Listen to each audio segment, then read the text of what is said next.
Assalamualaikum warahmatullahi wabarakatuh. Sahabat AK, sahabat Akawali TV dimanapun Anda berada.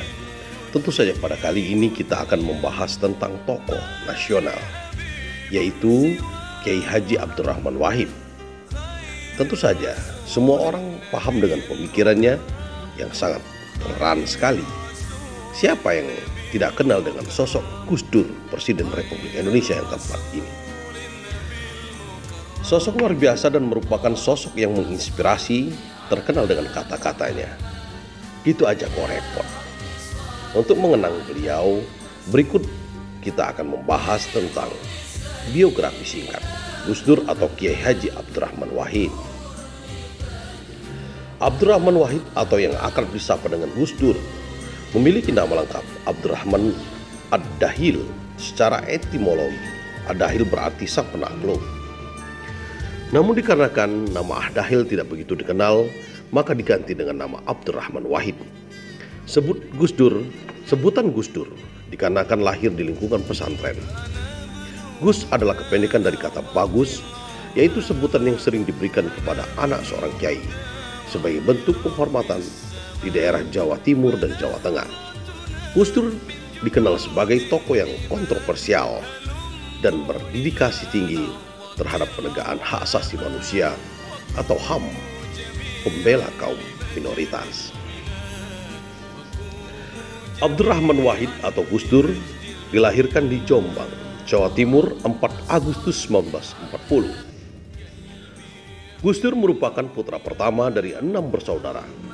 Ayahnya bernama Kiai Haji Wahid Hasim yang merupakan putra dari Kiai Hasim Asari, pendiri Jami'iyah Nahdlatul Ulama atau NU, sebagai organisasi massa Islam terbesar di Indonesia dan sekaligus pendiri pesantren Tebu Ireng Jombang.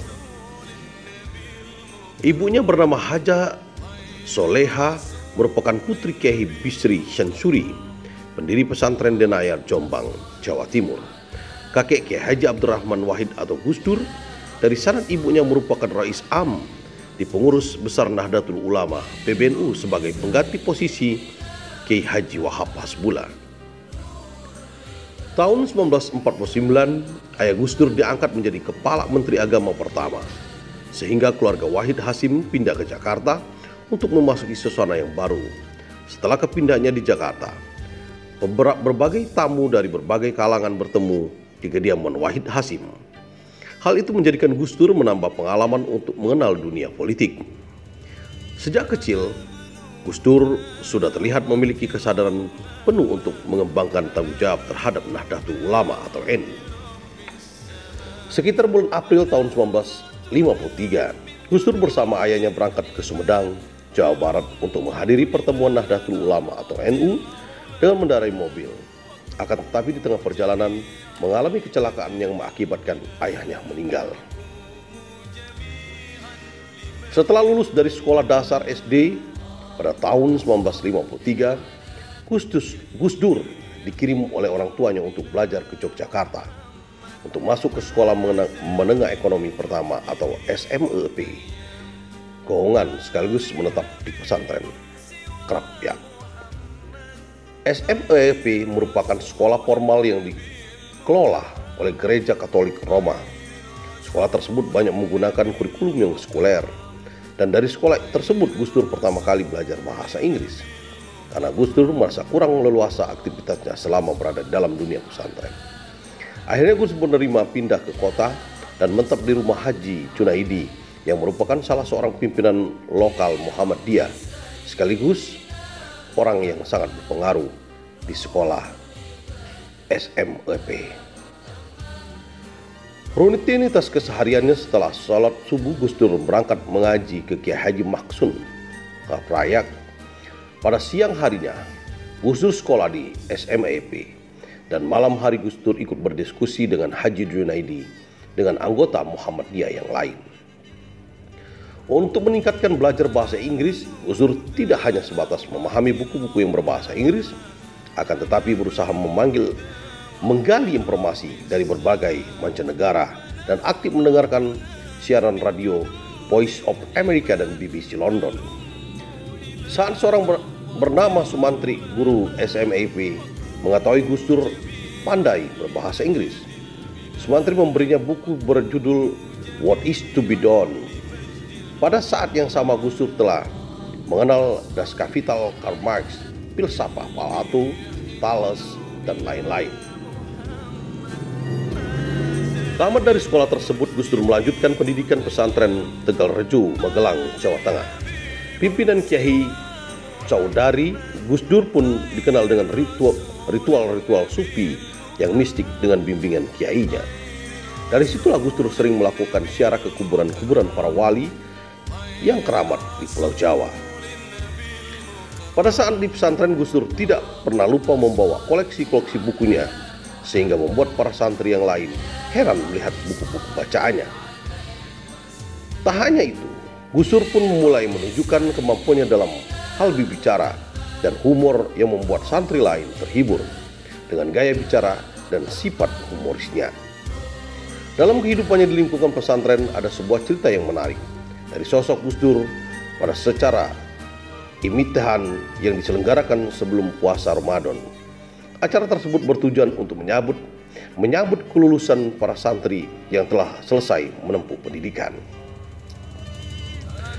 Gus Dur membuat konsep yang berbeda dari acara-acara sebelumnya.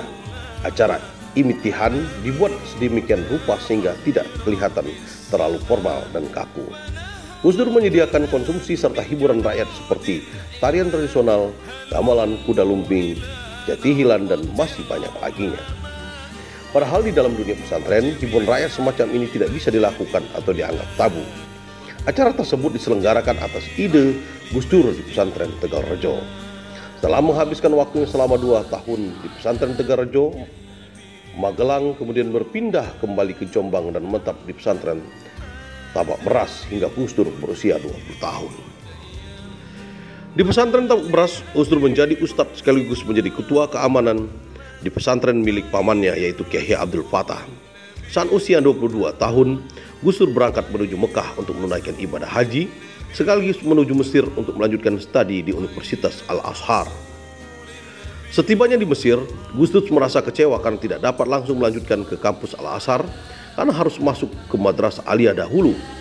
Di luar kegiatan kampus, Gus Dur antusias untuk mengunjungi makam keramat para wali seperti Syekh Abdul Qadir Jailani, pendiri Jemaah Thariqah Qadariyah, dan Gus Dur pun banyak mendalami ajaran Imam Junaid Al-Baghdadi yang merupakan pendiri aliran tasyawuf yang banyak diikuti oleh Jemaah Nahdlatul Ulama.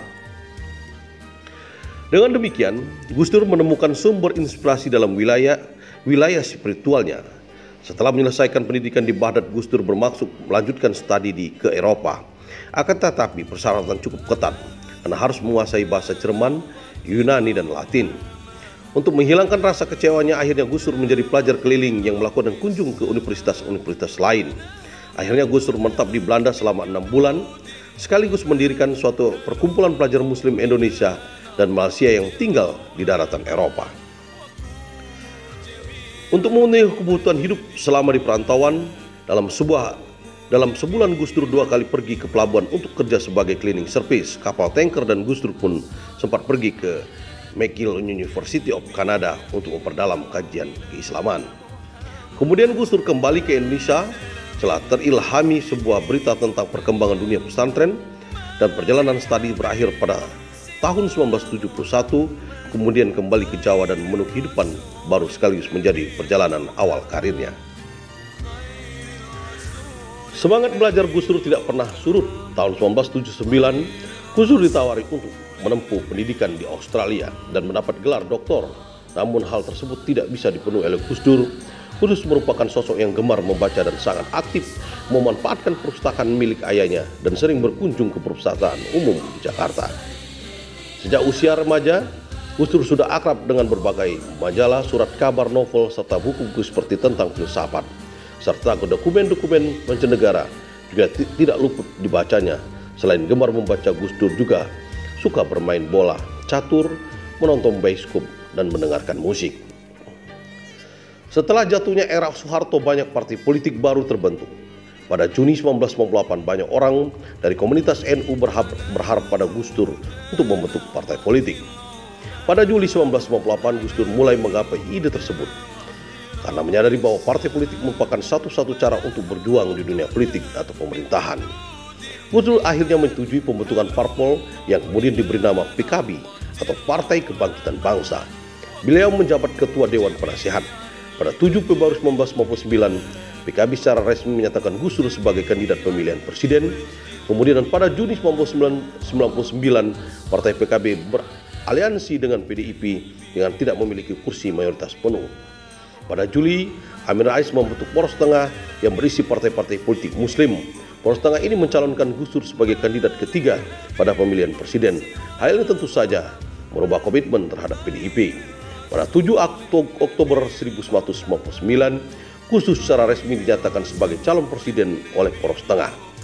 Pada 19 Oktober 1999, MPR menolak pidato pertanggungjawaban Habibie dan ia mundur dari pemilihan presiden.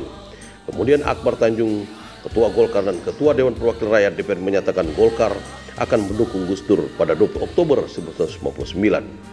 MPR kembali berkumpul dan mulai pemilihan presiden baru.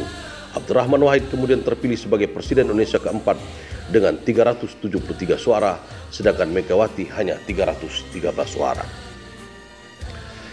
Gagasan dan pemikiran seorang tokoh biasanya pada karya tulis dan pidato. Gus Dur sosok sebagai kiai, tokoh politisi dan juga akademisi. Hal ini terlihat dari sejumlah karyanya yang memiliki visi dan berbobot. Di antaranya karya-karya Gus Dur ialah sebagai berikut. Buku Bunga Rampai Pesantren, salah satu karya Gus Dur.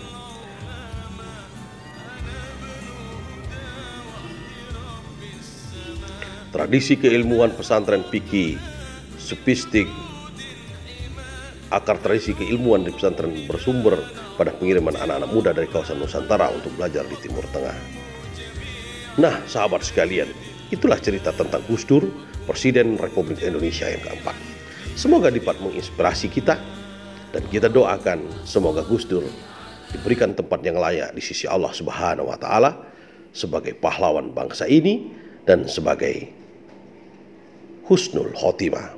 Wallahul muwaffiq ila thoriq. Wassalamualaikum warahmatullahi wabarakatuh. Baik teman-teman, sahabat akad dimanapun Anda berada, tentu saja jangan lupa dukung kami dengan cara like, subscribe, dan bagikan berita ini agar bermanfaat untuk yang lain, dan aktifkan lonceng notifikasi agar tahu video yang selanjutnya.